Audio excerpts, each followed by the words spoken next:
एकदमै रमाइलो भयो। कहिले एक दुईचोटि चाहिँ गाह्रो पनि महसुस भयो, तर यहाँ आइसकेपछि चाहिँ एकदमै रमाइलो छ। लाइक कति धेरै ट्रेकहरूको चाहिँ मिश्रण जस्तो लाग्यो मलाई होइन। हिमाल पहाडदेखि लिएर गाउँ पनि उस्तै, अनि यो ठाउँ यस्तो पत्थर जस्तो ठाउँ पनि एकदमै लाइक एपिक नै छ भनौँ। त्यही भएर वर्थ इट, मस्ट भिजिट। अब यो अहिलेसम्म चाहिँ अन्डररेटेड नै छ। त्यो अन्डररेटेड हुँदाखेरि नै आउँदाखेरि अलिक मजा आउँछ होला, पछि अलिक मेन स्ट्रिम भएपछि चाहिँ किन जाने जस्तो नै हुनसक्छ। त्यही भएर अन्डररेटेड हुँदैन, आएर एकचोटि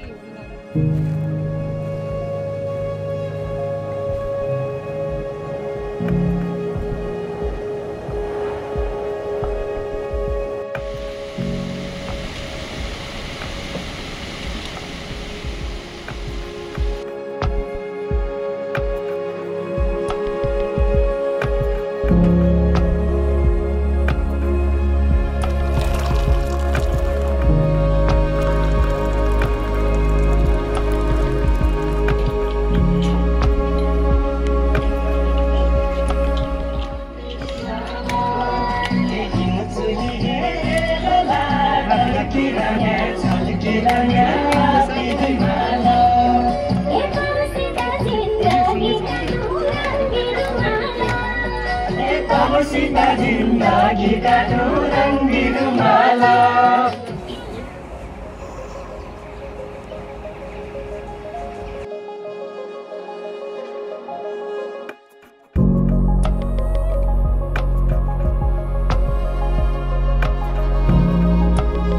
आज चाहिँ हामी चौथो दिनमा छौँ। फर्स्ट डे सेकेन्ड डे चाहिँ अलिक गाह्रो भएको थियो। आज चौथो दिनसम्म आइपुग्दाखेरि चाहिँ एकदम गाह्रो लगभग हुँदैन, एउटा एनर्जी आइरहेछ, जो रमाइलो भइरहेछ। नयाँ ठाउँ अनि नयाँ भूगोल, नयाँ समाज, नयाँ साथीहरू, प्रायः सबै साथीहरू पनि हामी समूहमा सबै नयाँ छौँ। त्यो भएको हिसाबले चाहिँ एकदमै रमाइलो भइरहेछ।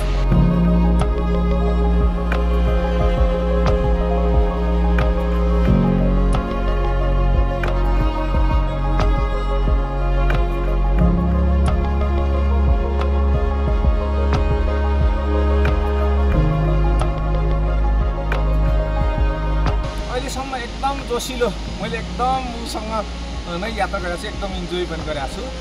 यहाँसम्मलाई कुनै गाह्रो पनि भएको छैन, थकाइ त्यस्तो पनि भनेको छैन। हिजो अस्तिको जाँदा थोरै अलिकति, आज अलिकति थोरै गाह्रो भएको जस्तो चाहिँ पक्कै छ सास प्रश्वासमा। त्यो बाहेक मलाई मेरो आफ्नो अनुभवमा चाहिँ कुनै गाह्रो छैन। म त्यहाँ एकदम सजिलोसँग पुग्छु, एकदम मजासँग इन्जोय गर्छु।